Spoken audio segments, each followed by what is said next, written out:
En la clase de ayer habíamos comenzado, con las generalidades sobre las máquinas eléctricas rotativas. Hemos visto las magnitudes básicas en lo que hace a corriente, flujo y tensión.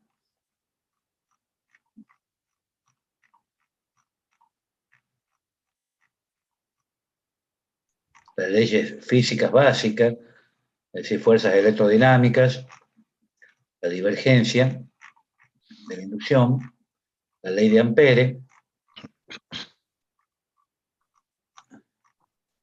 y habíamos quedado acá que íbamos a ver la ley de inducción. Para cualquier superficie en el espacio que está limitada por una curva cerrada, la integral de contorno o integral de línea del campo eléctrico E a lo largo de la curva es igual a la variación temporal con signo cambiado de la integral de superficie de la densidad del flujo magnético B sobre la superficie considerada. Quiere decir que la integral de contorno del campo eléctrico E multiplicado por el vector unitario tau por diferencial de L va a ser igual a menos la derivada con respecto a menos la derivada de esta integral a través de A de B por N por dA respecto al tiempo.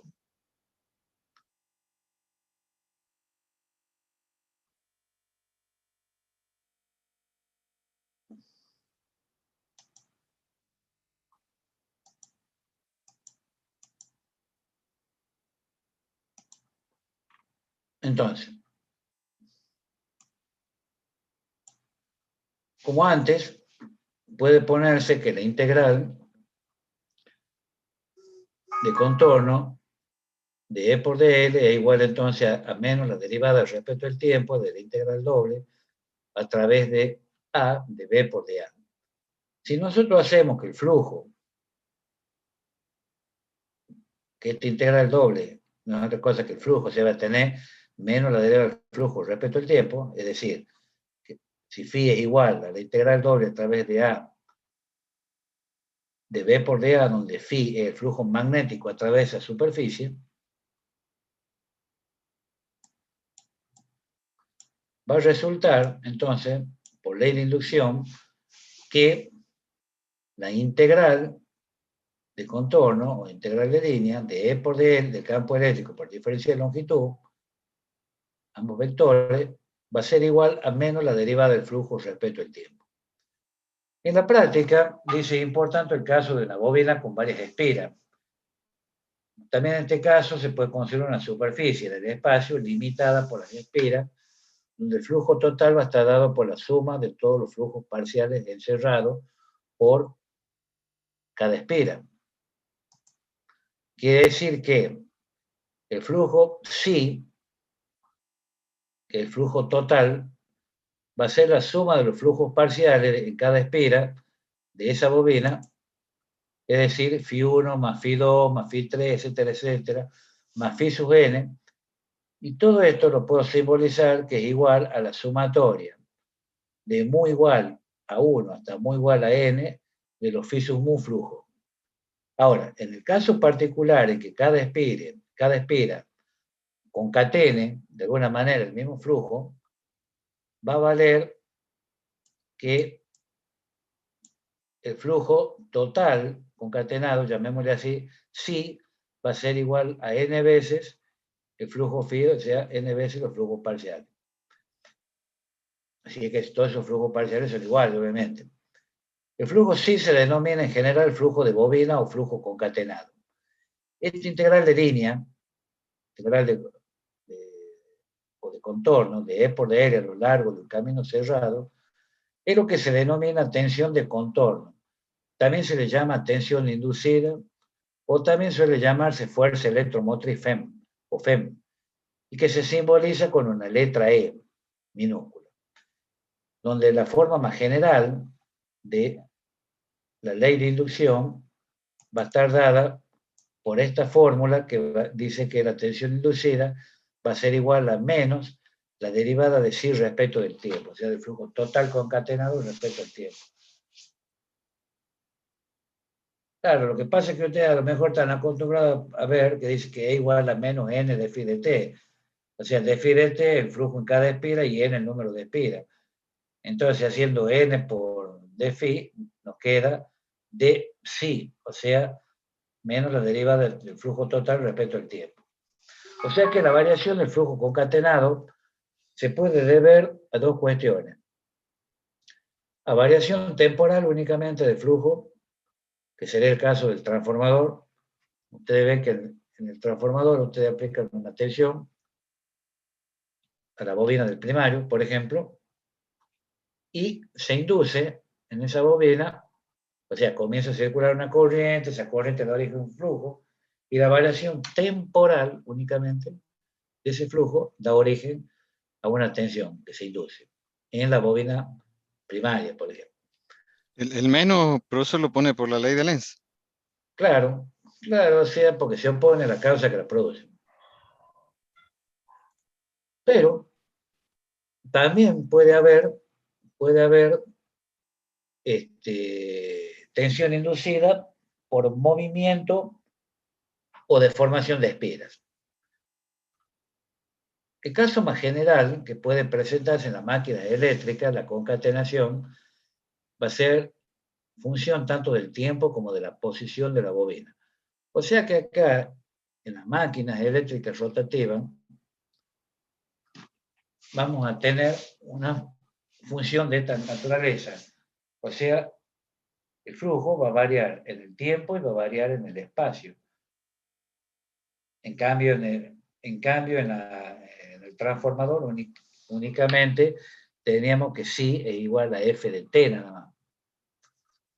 Quiere decir que con ese criterio, la ley de la inducción puede expresarse de la siguiente manera, que menos la derivada de sí respecto del tiempo va a ser igual a menos la derivada parcial de sí respecto del tiempo menos la derivada parcial respecto del espacio del camino por la derivada del espacio del camino respecto del tiempo. En los transformadores, este término vale cero, porque en la ley de la inducción ya vamos a ver que acá la tensión que se induce va a tener dos componentes. Esta sería tensión inducida de transformación y esto que vemos acá sería tensión inducida de rotación. En transformadores no tengo tensión inducida de rotación. Donde X es la coordenada que define la posición de la bobina en el espacio. Y la derivada de X respecto del tiempo, esto que está acá, es la velocidad con la cual la bobina se mueve respecto al campo. Entonces, esta última ecuación muestra que la tensión inducida, como hemos dicho, tiene dos partes. Lo que sería la tensión inducida por variación temporal del flujo total, variación temporal de sí, que se llama tensión de transformación. Y esa la vamos a llamar ETR, o sea, es tensión inducida de transformación, que va a ser igual a menos la derivada de sí respecto del tiempo, que es lo que yo les decía, que es esto. Y la tensión inducida por movimiento o tensión de rotación va a ser igual a menos la derivada parcial de sí respecto de x por la derivada de x respecto al tiempo. En los transformadores, la tensión inducida de rotación no existe, o sea, este término no existe. Pero nosotros acá vamos a tener en estas máquinas una función de dos variables. En el transformador tenía una función de una variable. Veamos un ejemplo de tensión de transformación. Veamos qué pasa con un anillo cerrado. Supongamos, tenemos un anillo acá, que puede ser un anillo de cobre, que fíjense que atraviesa acá este anillo este flujo sí. Y por este anillo está circulando una corriente I. Este es el vector unitario tau. Entonces, un anillo de cobre cerrado concatena, acá en este caso, un flujo que es variable, que sería concatena o abraza ese flujo, que sería este flujo que está acá.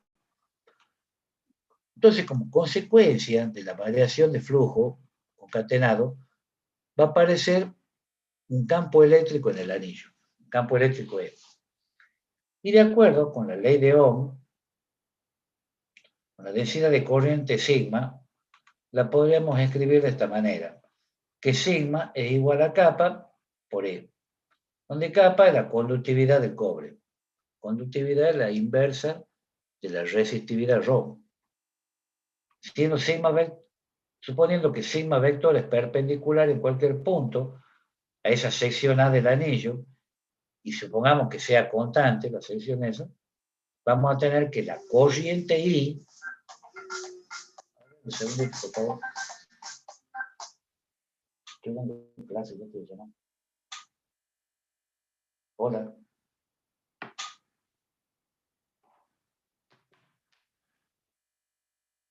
Suponiendo que sigma es perpendicular, entonces a cualquier punto, a la sección del anillo, a la sección A del anillo, y que este es constante, va a resultar que la corriente I va a ser igual a sigma por n por A, que eso ya lo hemos visto nosotros.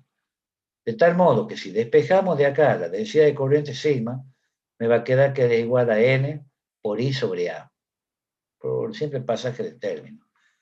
Entonces quiere decir que en base a esto, la tensión de contorno, que va a ser sigma igual, entonces, E por dl,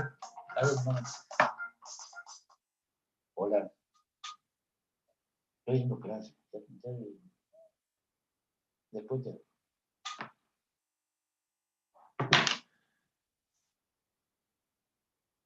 E por dl va a ser igual a la integral de contorno de sigma sobre kappa por dl, por simple pasaje de término, o de reemplazo, digamos. Y esto va a ser igual a la integral de n por i sobre kappa por a por diferencial de n. Como el vector unitario n y dl tienen la misma dirección, podemos decir que la integral de e por dl va a ser igual a la integral de I por dl sobre kappa por A, y eso no es otra cosa que igual a I por L, donde R es la resistencia óhmica del anillo.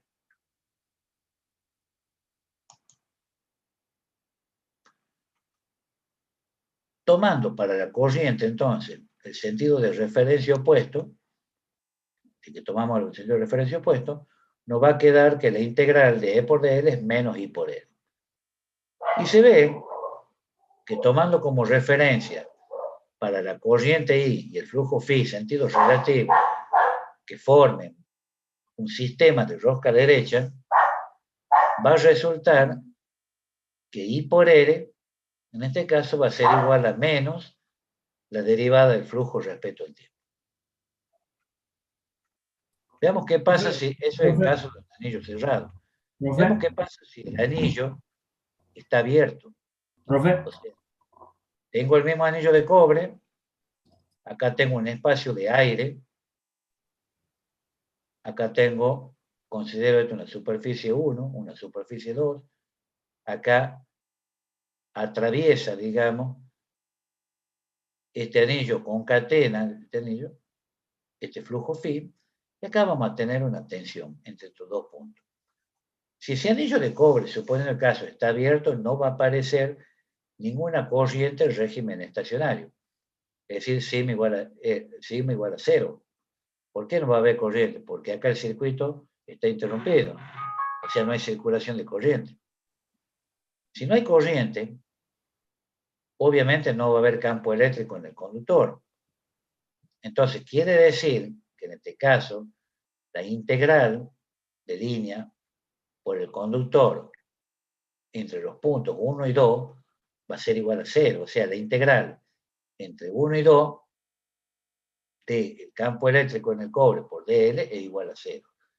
Pero la integral entre 2 y 1 por el aire, entre 2 y 1 por el aire, me va a dar la tensión U. O sea que la integral entre 2 y 1 de E del aire por dl va a ser igual a U. Acá se puede observar que la integral entre 1 y 2 tiene valores distintos si se cambia, obviamente, el camino de integración. O sea, acá, fíjense, hemos hecho la integral entre 1 y 2 por el cobre. Me da que esta integral vale ser, pero entre 2 y 1 por el aire me da la tensión U. Ahora, si yo hago al revés, entre 2 y 1 por el cobre y después la integral entre 1 y 2 por el aire, me va a dar, digamos, una tensión, pero cambia de signo. Eso es lo que sería, digamos, un ejemplo de un anillo cerrado y un anillo abierto en lo que respecta a la tensión de transformación. Para el caso de la tensión de rotación, acá vamos a suponer lo siguiente, que tenemos acá, supongamos, dos rieles conductores que están separados esta distancia L. Acá, en el extremo de estos rieles conductores, puedo poner un voltímetro. Esto que vemos acá, estas cruces, imaginemos que es un campo magnético que está ingresando en forma perpendicular acá al plano. Y este conductor lo vamos a mover con una velocidad v, a lo largo de un camino X. Ahora, si yo muevo el conductor acá, este conductor va a cortar líneas de campo y se va a inducir una tensión. También podría ser que deje quieto el conductor y mueva el campo. O sea, son las dos maneras que... Perpendicularmente, profe. Claro, mover el campo en forma perpendicular. Entonces, vamos a suponer que un conductor se mueve sobre dos rieles conductores que están paralelos y que se encuentran en un campo magnético homogéneo y constante. El campo es perpendicular al plano definido por los rieles y el conductor. Bien. El flujo, sí, concatenado por el lazo, es positivo cuando su sentido de referencia y el sentido de integración forman un sistema de rosca derecha. De manera que cuando el conductor se mueva con una velocidad v, o sea, hacia la derecha, en la dirección indicada, se va a producir una disminución de flujo concatenado, claro, porque esto cuando se mueva hacia acá, cada vez va a ir cortando menos línea de campo.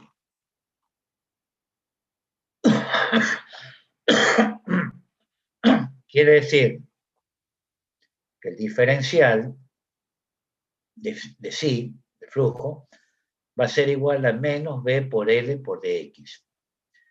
Y acá resulta una tensión induciva positiva. Quiere decir que menos la derivada de psi respecto del tiempo va a ser igual a menos v por L por la derivada de x respecto al tiempo. Si yo esta ecuación diferencial lo derivo respecto al tiempo y esto derivo respecto al tiempo, me queda esto que está acá. Y la derivada de x respecto al tiempo no es otra cosa que la velocidad. Por eso que me aparece esa expresión de la tensión inducida, que es igual a v por L por d. Inducción por longitud por velocidad. Y esa es la tensión inducida por movimiento. Entonces, se dice también que en el lazo se ha inducido una FEM que es menos la derivada del flujo respecto del tiempo. Ahora, esta fuerza electromotriz también se puede calcular a partir del campo eléctrico inducido. que se considera que aparece en un conductor en movimiento, que tiene la magnitud y sentido que está dada por esta ecuación. El campo eléctrico inducido, que le llamamos E sub I, vector, va a ser igual al producto vectorial del vector velocidad por el vector B, que es la inducción magnética. Este campo eléctrico inducido va a ser perpendicular a la velocidad B y a la inducción B. Entonces, yo puedo decir que esta fuerza electromotriz resulta que la tensión inducida es, que es igual al integral entre 1 y 2 del producto del campo eléctrico inducido por dl, igual a la integral entre 1 y 2 de B por B, de este producto vectorial, que es I, por tau y por diferencial de L. Recuerden que tau es un vector unitario que está en la dirección del sentido de integración. Y esto directamente lo puedo poner como B vector por tau y por L. Ahora, acá hay una aclaración, porque dice nota, no confundir E sub I, que campo eléctrico inducido, con el campo eléctrico E de la ley de inducción. El cálculo usando campo eléctrico inducido es cómodo en muchos casos, pero conduce, dice, fácilmente a falsas ideas sobre la localización de la tensión inducida, que en ningún caso tiene una localización definida. Claro, yo no puedo decir que la tensión inducida está acá, muchas veces nosotros, cuando ustedes hacían, por ejemplo, un circuito eléctrico equivalente de un transformador, bueno, tenían una bobinita y decían, bueno, entre estos bornes tengo la tensión inducida, pero eso es una representación gráfica, no es que la tensión inducida tenga un lugarcito en particular, por eso que dice que no tiene una localización definida. Pues la ley de la inducción solo nos va a dar una indicación sobre el integral de contorno. Entonces, si nosotros introducimos explícitamente las nociones de tensión, de transformación y de rotación, puede ponerse entonces la ley de inducción de la siguiente manera: que la integral de contorno de E por dl va a ser igual a menos la integral doble de la derivada de la inducción respecto al tiempo por dA, más la integral de contorno de B por B, que es producto vectorial, por dl. Entonces, acá dice, a la pregunta que si la tensión inducida en una espira es de rotación o es de transformación, debe responderse que eso va a depender de qué, del sistema de coordenadas. Bueno, eso entonces, noción, digamos, básica de la ley de la inducción. Entonces, ¿qué es lo que nosotros tenemos que sacar en limpio de acá? Tenemos que sacar en limpio que vamos a tener en general que la tensión inducida tiene dos componentes. Una tensión inducida de transformación y otra de rotación. La tensión inducida de rotación vale cero en los transformadores. En cambio, en las máquinas eléctricas rotativas voy a tener las dos tensiones inducidas. Voy a tener tensión inducida de transformación y de rotación. O sea, tenemos dos variables. Vamos a los sistemas de referencia.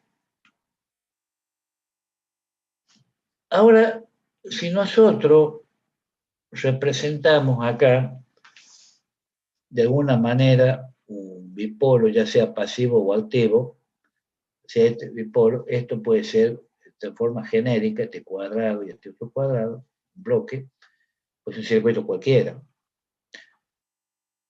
Se tiene la posibilidad representada en la figura para la elección de los sentidos de la referencia de la corriente. Acá tenemos una figura A, una figura B, alimentamos con una determinada tensión este circuito, lo mismo este circuito, y resulta que acá la corriente tiene este sentido, o sea, va hacia este circuito, y acá la corriente sale. Entonces, quiere decir que nosotros vamos a denominar a este sistema, para la red esta, de la cual está conectado, que va a ser un sistema consumidor. O sea, está absorbiendo energía eléctrica. Y el B, un sistema generador. O sea, el circuito está entregando a la red. En cualquiera de los dos casos, el elemento representado por el rectángulo, entonces, tanto en la figura A y B, puede ser un consumidor o un generador. Y la diferencia entre ambos sistemas puede verse de la siguiente manera. Si la potencia instantánea, que es el producto de la tensión instantánea por la corriente instantánea, si este producto es mayor que cero, quiere decir que acá existen dos posibilidades. Que la tensión sea positiva y la corriente sea positiva, entonces la potencia va a ser mayor que cero. O que la tensión sea negativa y la corriente negativa, menos por menos es más. O sea que también la potencia va a ser mayor que cero. Es decir, que U e I tienen el mismo signo, más o menos menos. Entonces, quiere decir que el elemento que se está considerando es un consumidor en el sistema consumidor. Y un generador en el sistema generador. Entonces, quiere decir que para cada... Si yo considero que esto es positivo, para el generador es como que esta corriente va a ser negativa. Por eso, fíjense, ustedes, por ejemplo, acuérdense, cuando tenían un transformador, un primario y un secundario.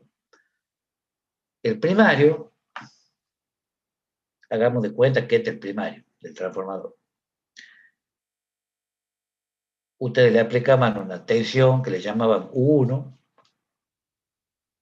empezaba a circular una corriente por esa resistencia y esa bobina que estaban en serie, que me representaba esa resistencia, la resistencia óhmica de los arrollamientos, y iba en serie una bobina que representaba el flujo de dispersión. Entonces, dibujamos la corriente en este sentido.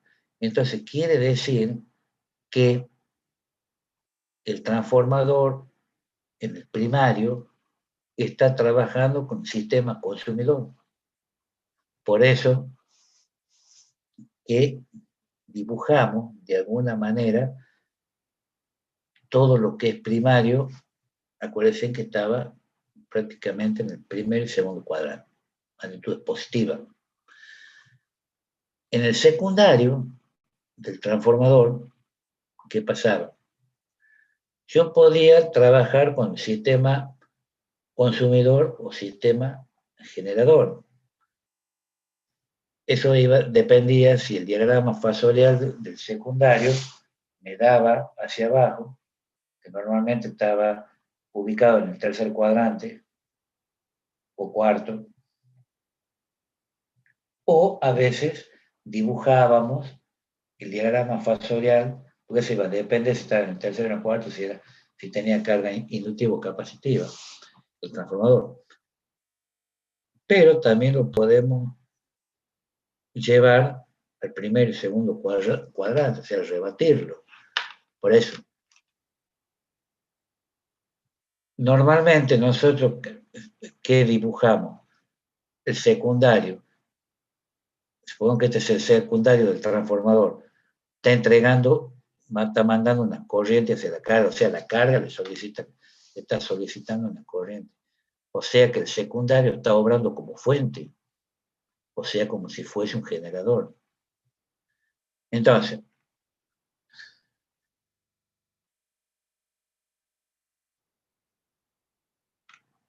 en una máquina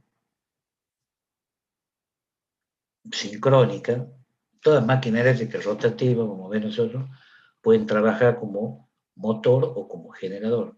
Una máquina sincrónica, que un generador que está en una central eléctrica, en una usina, la pongo en paralelo, con la red, yo la puedo hacer trabajar como generador sincrónico o como motor sincrónico.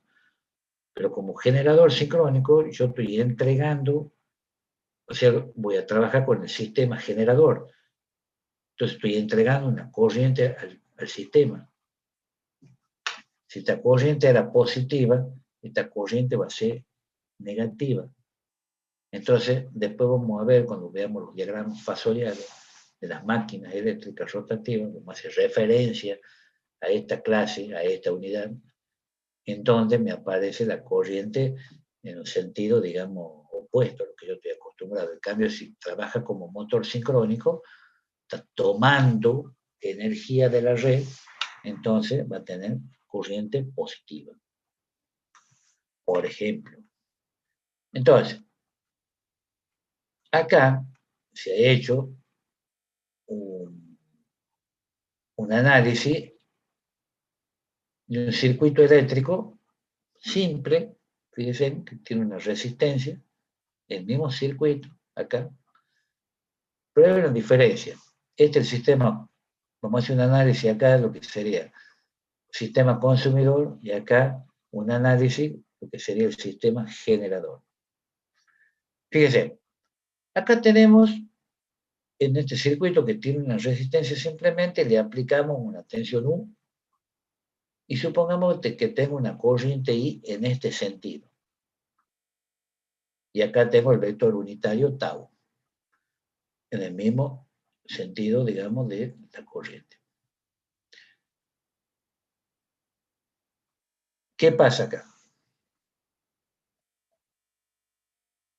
Para esta resistencia que está conectada, digamos, a la red, la cual la red está ofreciendo, llamémosle de alguna manera, esta tensión U, está tomando, si está tomando corriente de la red, quiere decir que esta resistencia está consumiendo. O sea, estaremos con un sistema consumidor. Y en el sistema generador, tengo la misma resistencia, si voy a analizar, si fuese el sistema generador, tengo la tensión U aplicada,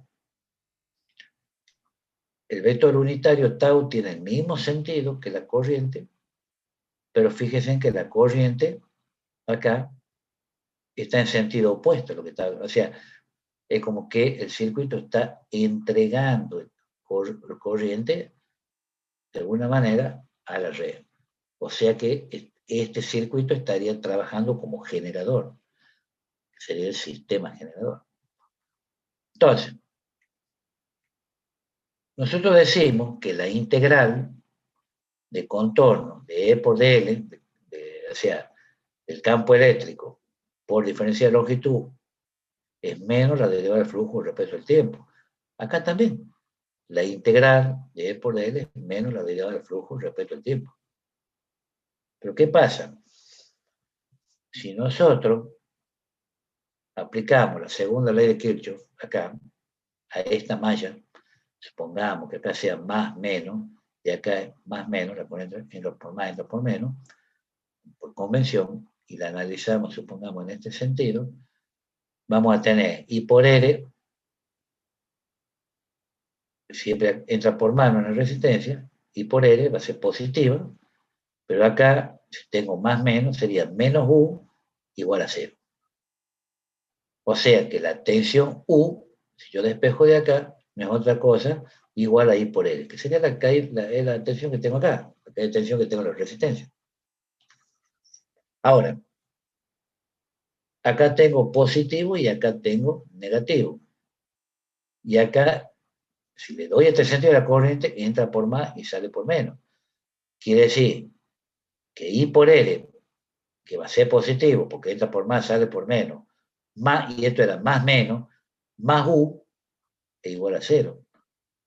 Quiere decir que la tensión, si yo considero el sistema generador, la tensión que voy a tener acá, como cambio de sentido de la corriente, va a ser menos I por L. La segunda ley de Kirchhoff lo demuestra. Ahora, suponiendo el caso que esta tensión y esta corriente sean magnitudes alternas, las podemos representar, quiere decir que las podemos representar fasorialmente. Entonces, ¿cómo sería la representación de esa tensión en forma fasorial? U fasor igual a I fasor por el valor de la resistencia óptica. ¿De acuerdo? En cambio acá, voy a tener que U fasor va a ser igual a menos I por L en el sistema generador. Si nosotros hacemos un diagrama fasorial de este circuito en el sistema consumidor y en el sistema generador, ¿qué me dice? Que la corriente, ¿cómo está? En fase con la tensión en una resistencia. Entonces, quiere decir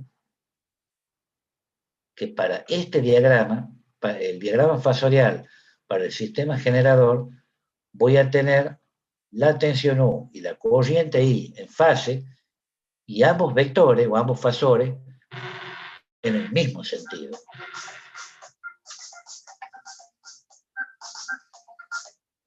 Perdón. Hola.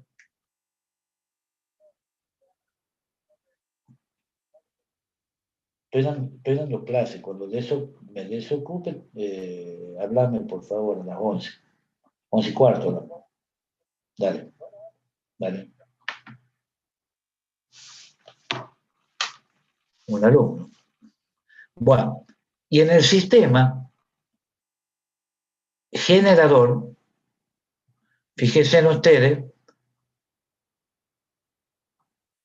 tensión y corriente, digamos, están alineadas, o sea, están en fase, pero es como que está en contrafase acá. Acá el ángulo de fase de 0 grados y acá de cuánto es, de 180 grados. O sea, tengo la corriente en este sentido. Si yo analizo una bobina real, siguiendo, digamos, esta manera de ver las cosas, una bobina real en la cual tengo la bobina y le hemos dibujado acá una resistencia en serie con esta bobina. Si fuera pura, no tengo que dibujar esta resistencia. Pero estamos hablando de una bobina que está construida, qué sé yo, de cobre, y el cobre obviamente ofrece una cierta resistencia. Entonces, yo tengo una tensión U aplicada acá, comienza a circular una corriente, es como que la bobina empieza a tomar corriente. Supongamos que el flujo tenga este sentido, entonces tengo corriente, flujo, y tengo el vector tau que acompaña la corriente en este sentido para el caso del sistema consumidor. En el sistema generador, ¿qué va a pasar? Tengo aplicada la tensión, la misma tensión, pero si considero la corriente en sentido opuesto, obviamente el flujo va a cambiar acá su dirección, o sea que venir hacia abajo, acá está yendo hacia arriba. Basándonos en eso, fíjense, ¿qué vamos a tener? Para el sistema consumidor, hemos dicho, la tensión, la integral del campo eléctrico por diferencia de longitud es menos la derivada del flujo total concatenado respecto al tiempo, y para el sistema generador también, el mismo, que la integral de E por dl es menos la derivada del flujo respecto al tiempo. Pero acá, ¿qué pasa? Acá vamos a tener, si volvemos acá un poquito, podríamos decir que tengo una tensión, que acá voy a tener una caída de tensión y acá voy a tener otra tensión. Es como si fuese un circuito en serie.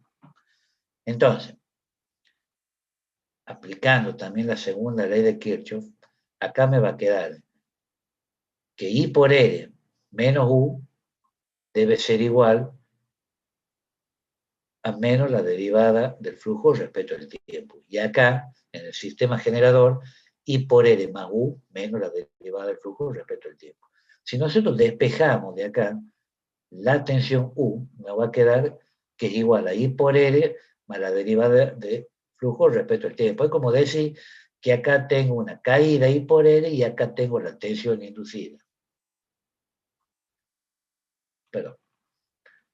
Y acá me va a aparecer, si despejo U de acá, esto es negativo y este término que está positivo pasa al otro miembro, me queda negativo, o sea que U es menos I por R menos la derivada del flujo respecto del tiempo.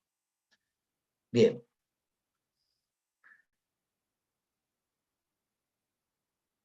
El flujo, sí, va a ser igual a R por I.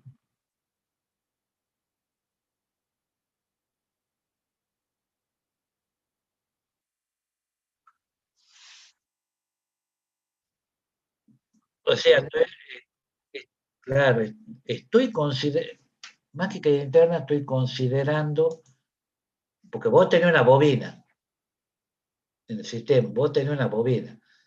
La bobina pura no existe. Eso es algo hipotético. ¿Por qué no existe? Porque está hecha de que de un conductor.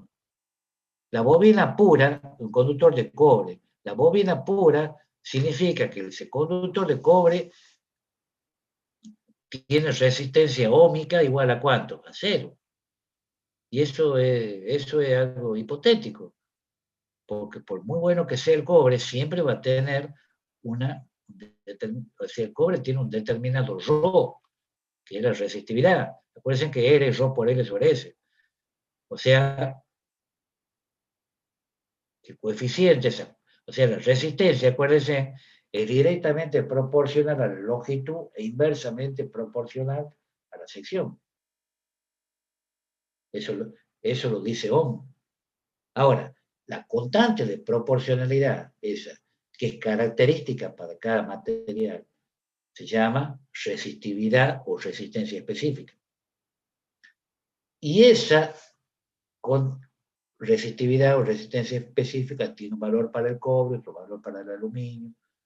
Todos los materiales tienen un valor determinado de resistividad. Y ahí me da una idea del valor del... Porque no es lo mismo.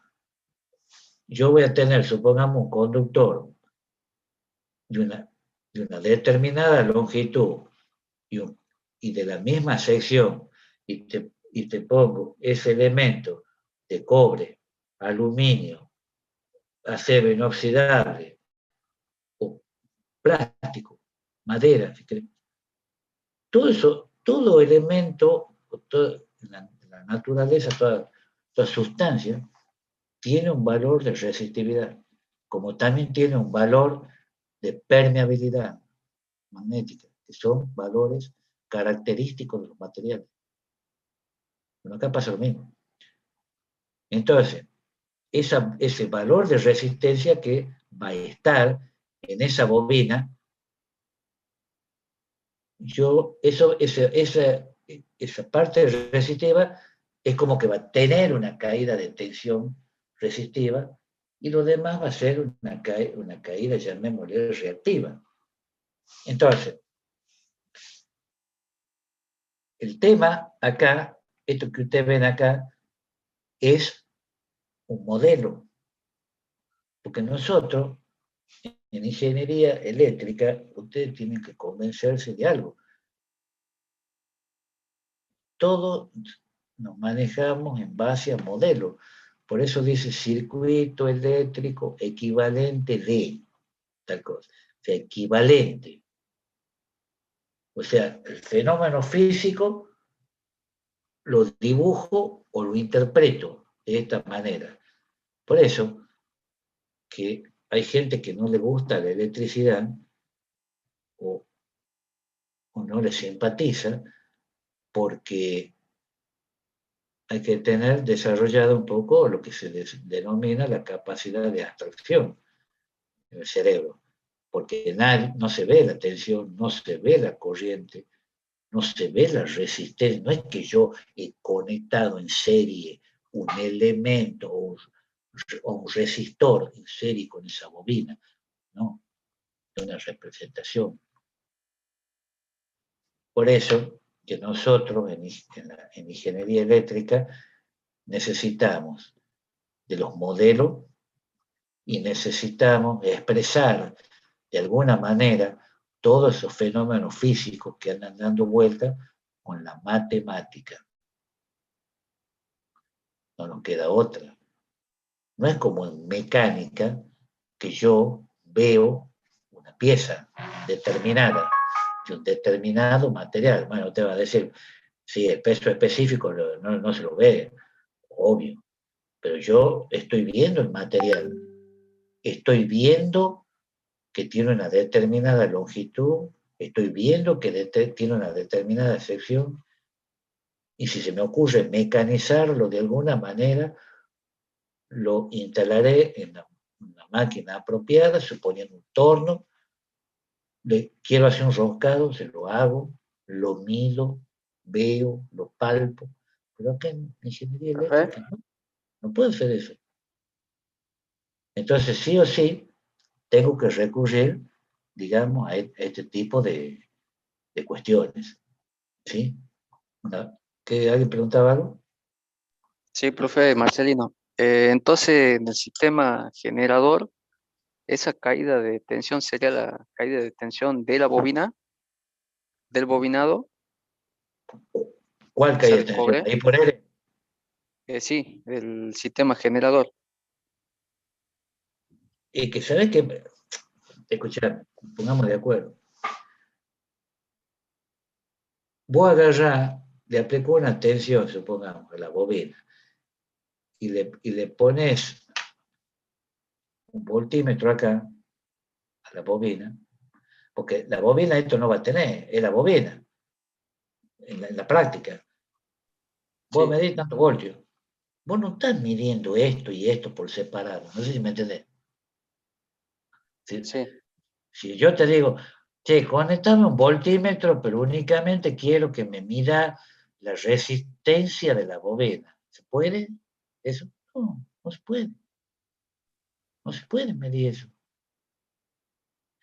Es ni más ni menos que yo te diga vos, anda con un amperímetro y medime la corriente I sub mu, que es la corriente de magnetización en un transformador, que es la que está en fase con el flujo.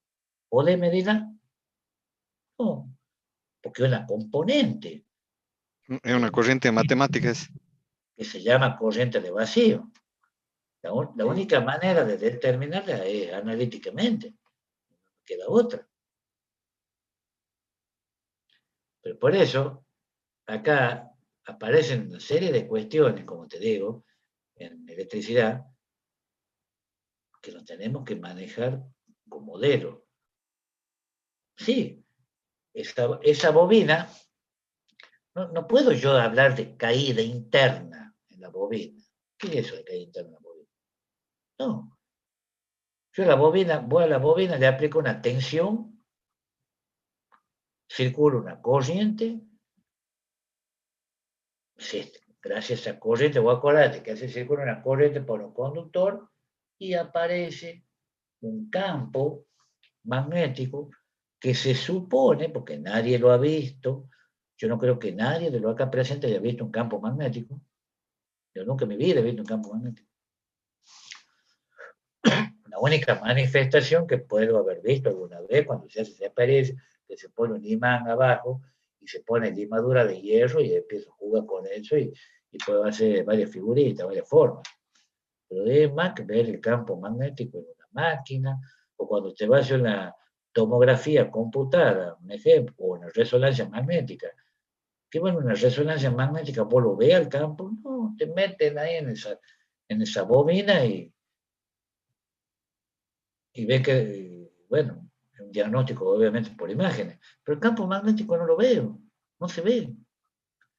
Y estamos atravesados por campos magnéticos todo el tiempo, y no se lo ve. Entonces, volviendo a esto, yo no puedo decir que la caída interna, no. Yo mido una tensión y es la tensión que tiene la bobina.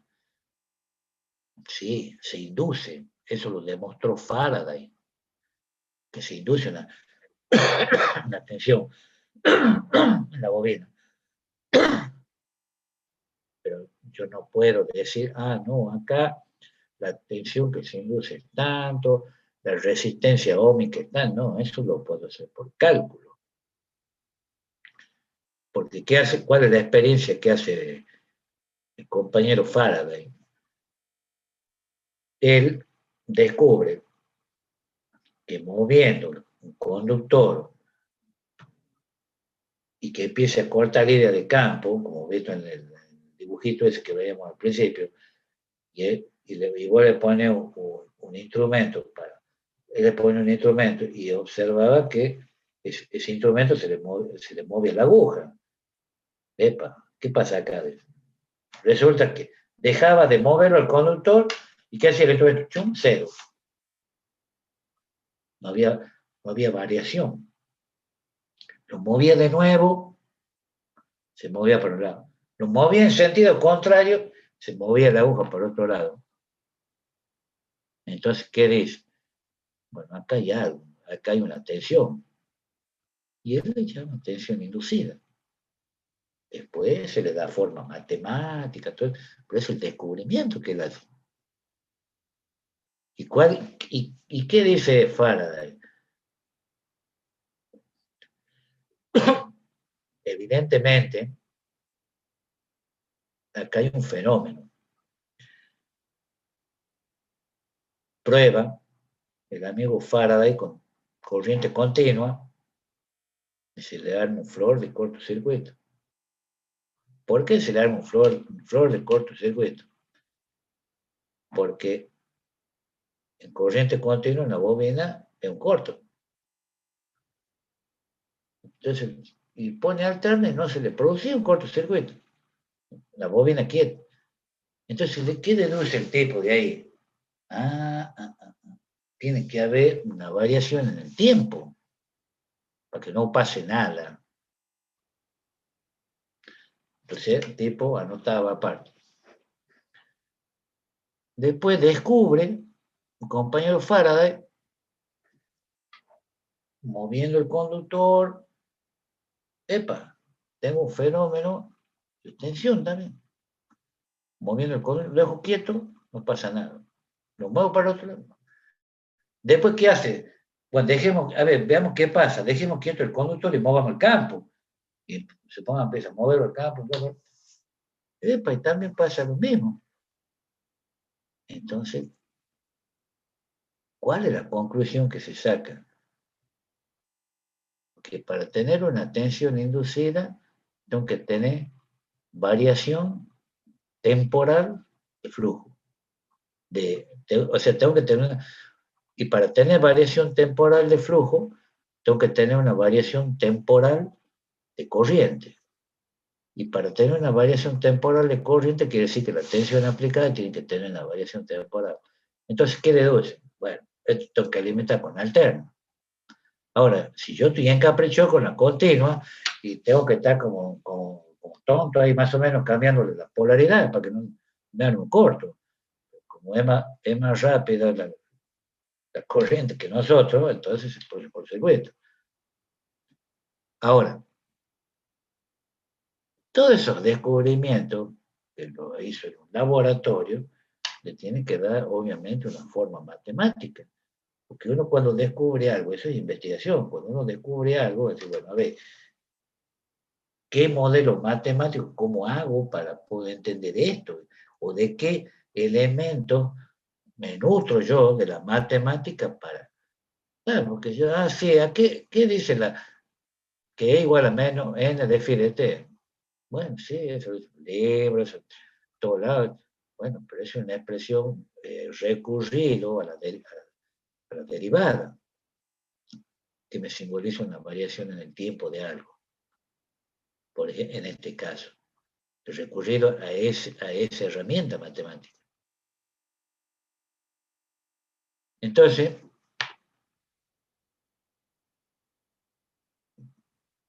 E incluso, como decíamos en su momento, sí, la tensión inducida está entre punto y punto, acá está E, y esa es la ubicación y la posición, y eso es lo que no se lo creemos, no se lo imaginamos, no nos queda otra.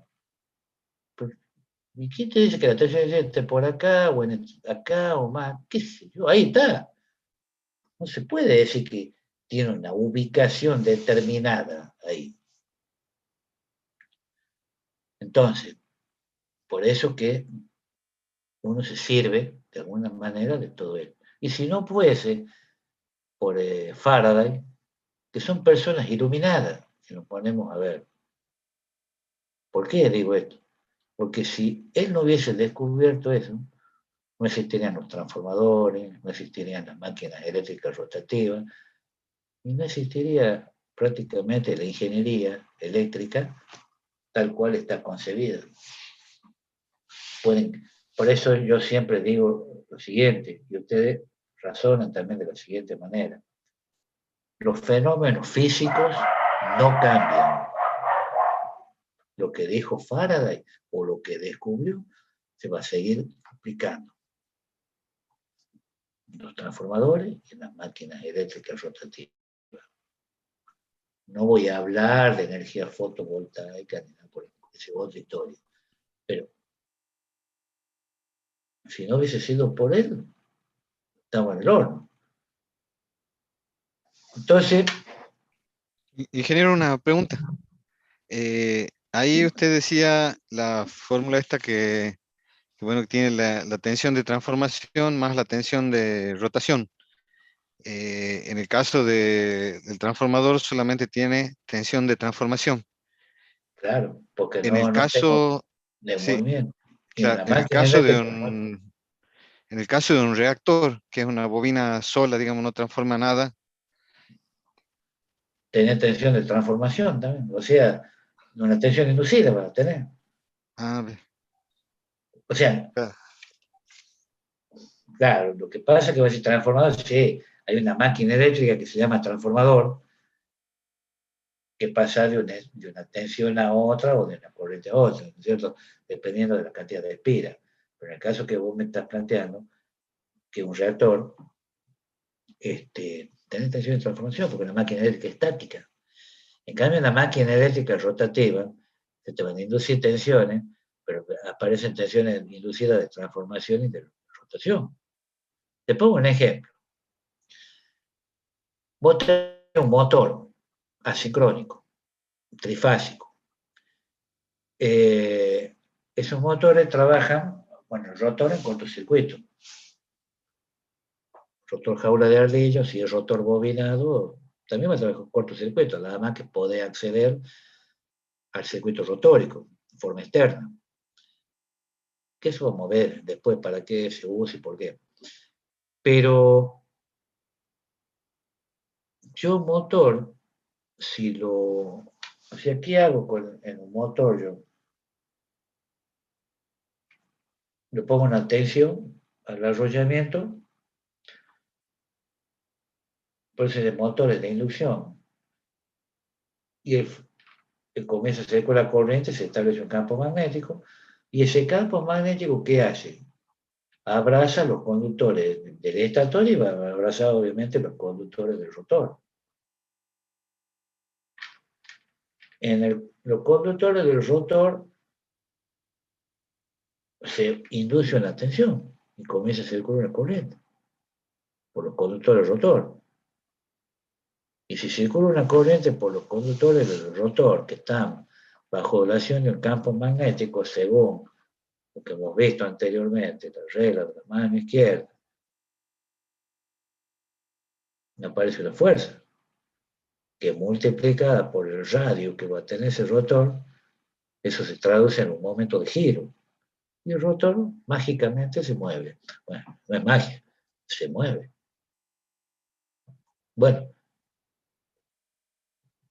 pero ¿qué fenómenos intervienen ahí?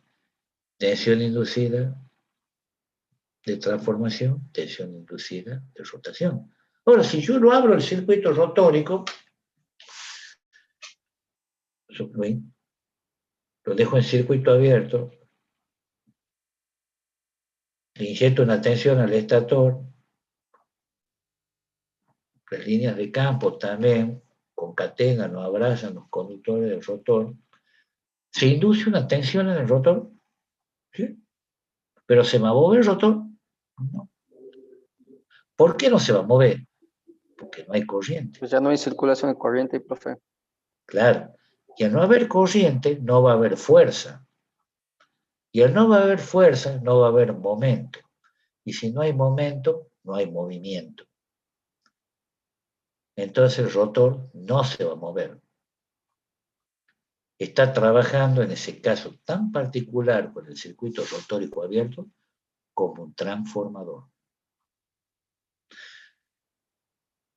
En ese caso en particular, a pesar que una máquina eléctrica es rotativa, pero no se mueve porque el circuito rotórico está abierto, y bueno, tengo tensión inducida de qué? Transformación únicamente. Ahora, cuando yo lo cierre, ¿tengo tensión inducida de transformación? Sí. Pero también tengo tensión inducida de rotación. ¿Está? Por ahí viene la mano. Entonces, fíjense, a ver si se acuerdan de esta formulita ustedes, que el flujo es L por I. ¿Qué era L? El coeficiente de autoinducción de la bobina. Acuérdense que yo podía escribir la inductancia de la bobina, el coeficiente de autoinducción de la bobina, L como n cuadrado sobre la resistencia magnética, es el número de espiras al cuadrado dividido en la reluctancia o resistencia magnética, o bien L igual a n por phi sobre I, o sea, el número de espiras por el flujo sobre la corriente.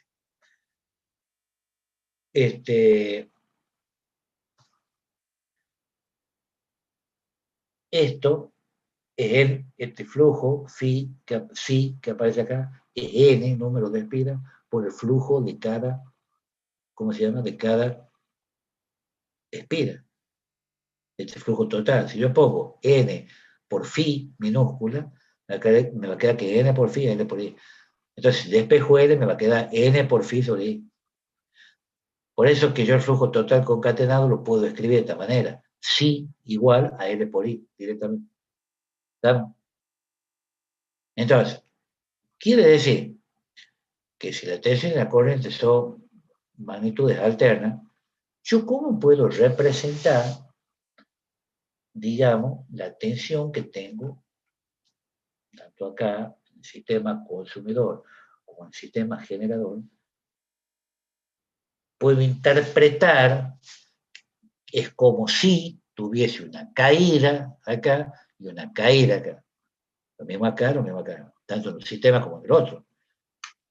Bueno, si es así, quiere decir que yo puedo considerar este sistema como si fuese, ¿qué cosa? Una impedancia inductiva. Y la impedancia inductiva, ¿qué tiene? Dos componentes. Una componente resistiva y una componente reactiva que denominamos reactancia. Que en este caso, reactancia inductiva, que es omega por L. 2pi por la frecuencia por L. Entonces, eso nos enseña en electrotecnia 1.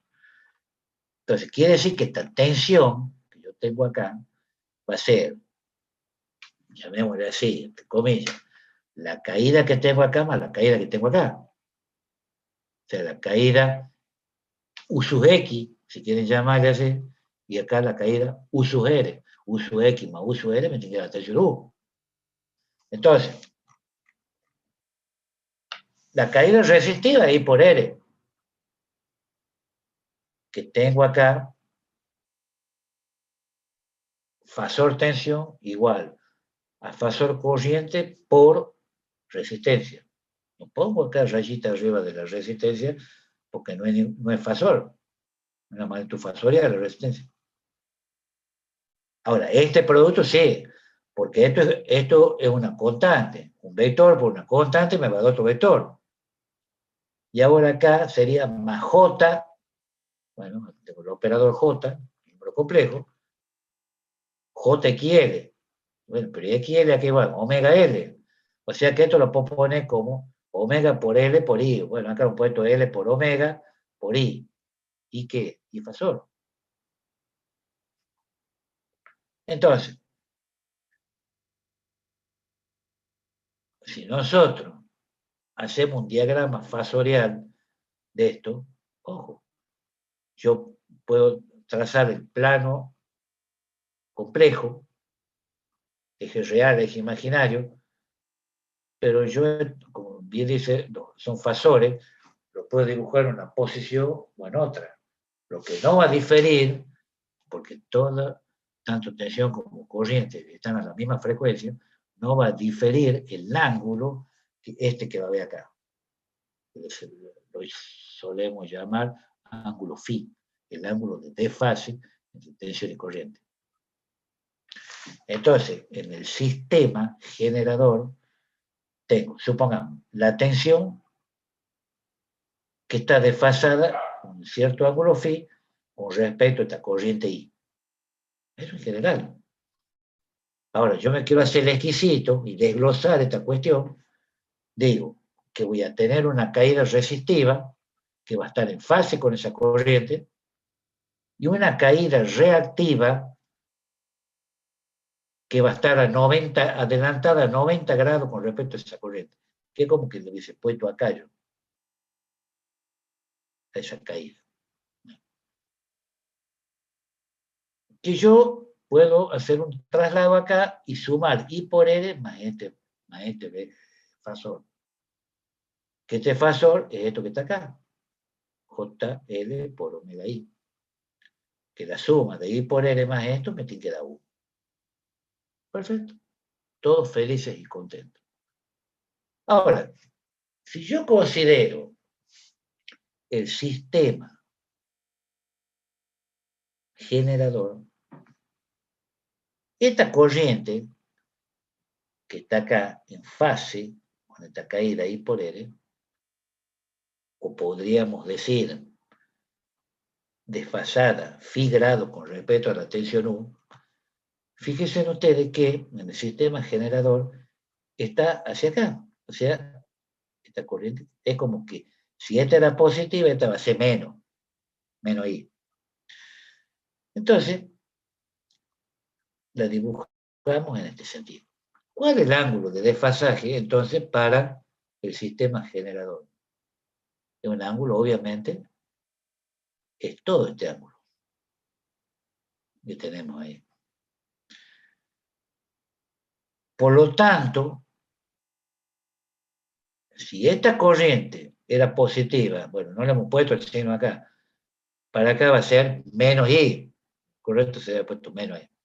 Entonces quiere decir que esta caída va a ser menos I por R y esta otra menos JL por omega I, que es lo que tenemos acá. ¿De acuerdo? Eso es lo mismo que tenía en el gráfico de arriba, porque I por R, bueno, es B. Claro, esto que está acá es lo mismo que está acá.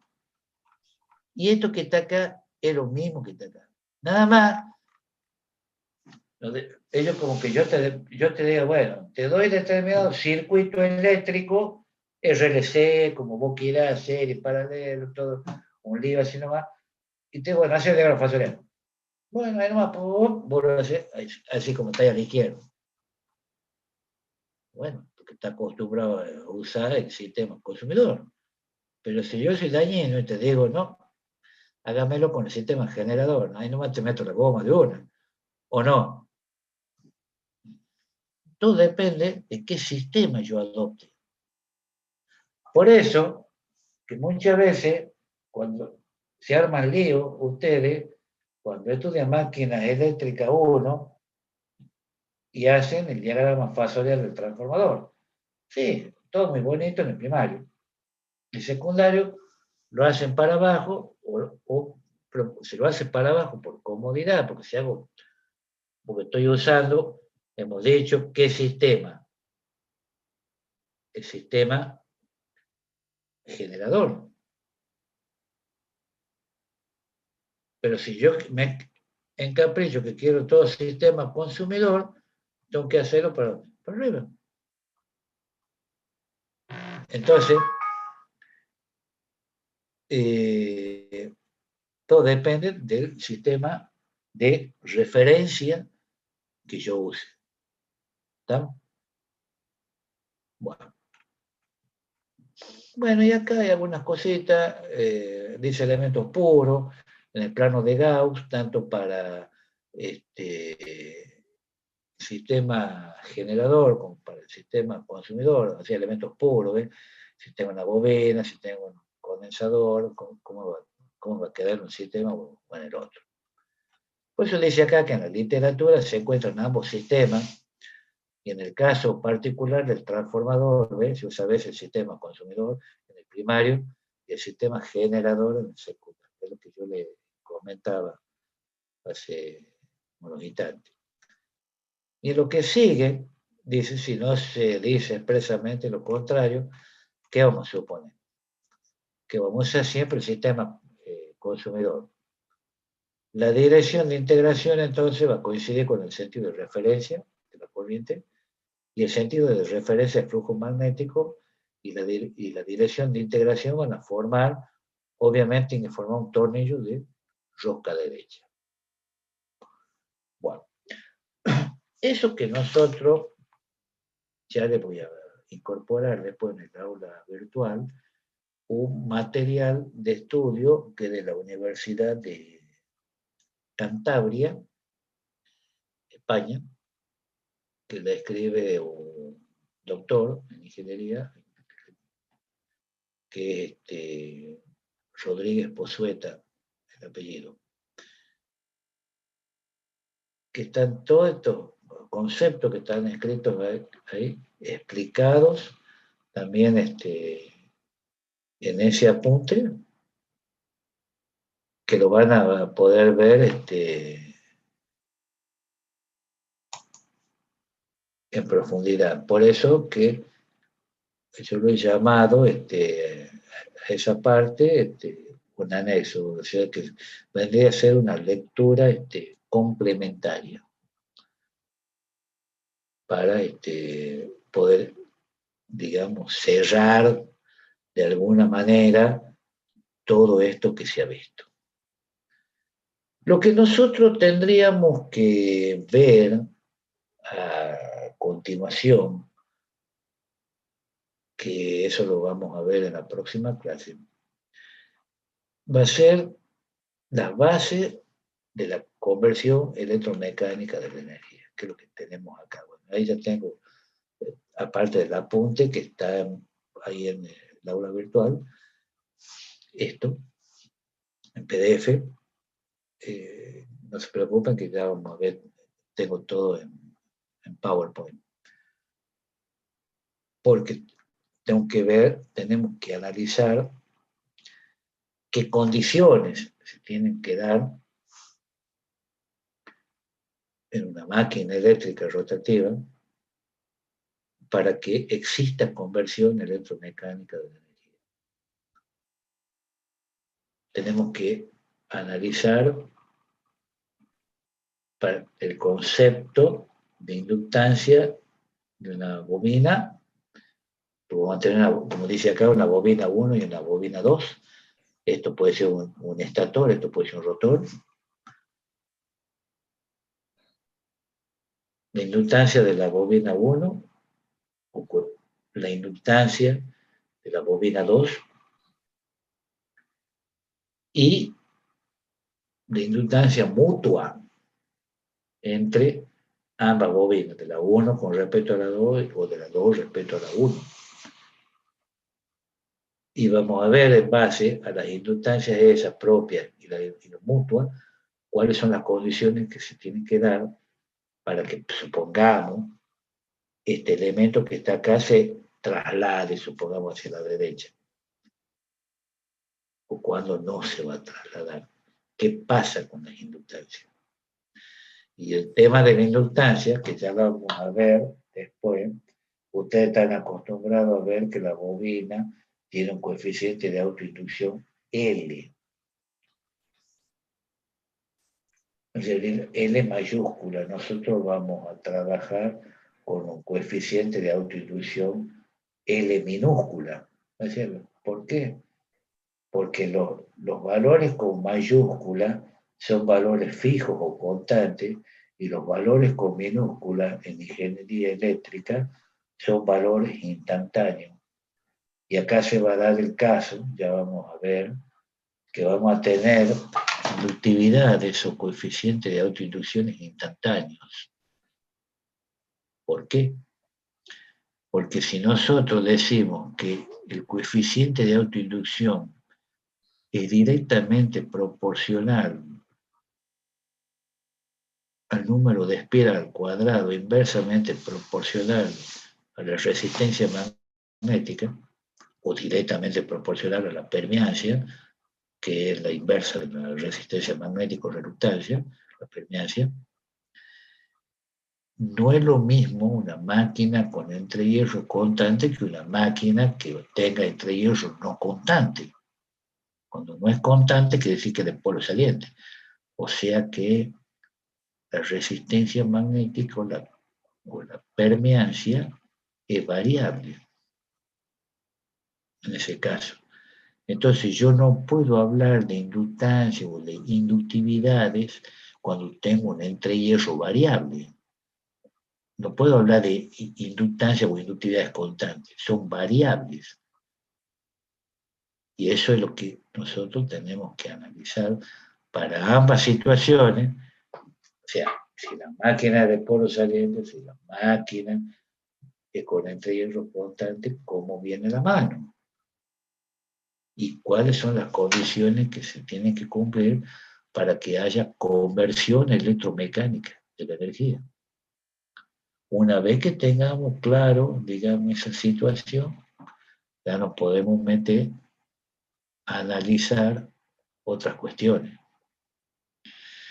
Lamentablemente, o sea, hay una práctica de laboratorio muy linda donde nosotros podemos, digamos, hacer todas estas cosas.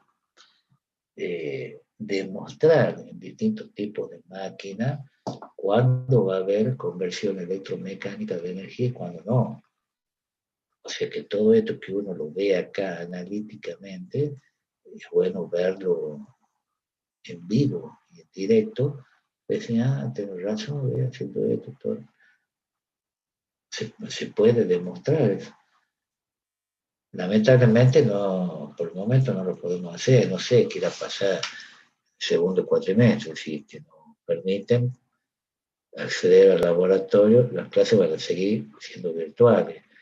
Hay una resolución del COE que dice que vamos a tener, podríamos tener clases presenciales, pero con el protocolo, claro, porque estos son 40.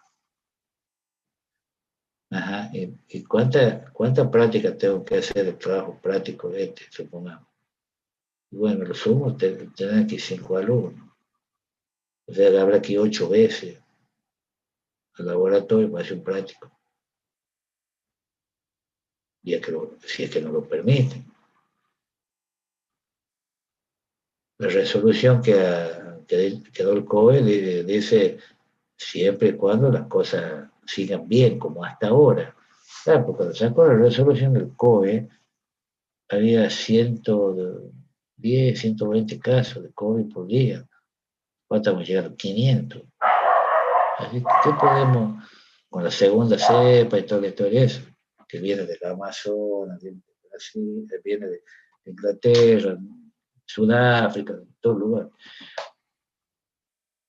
Entonces yo lo veo medio verde, lamentablemente. Digamos que, a Dios gracias, podemos tener clases, digamos, en forma virtual.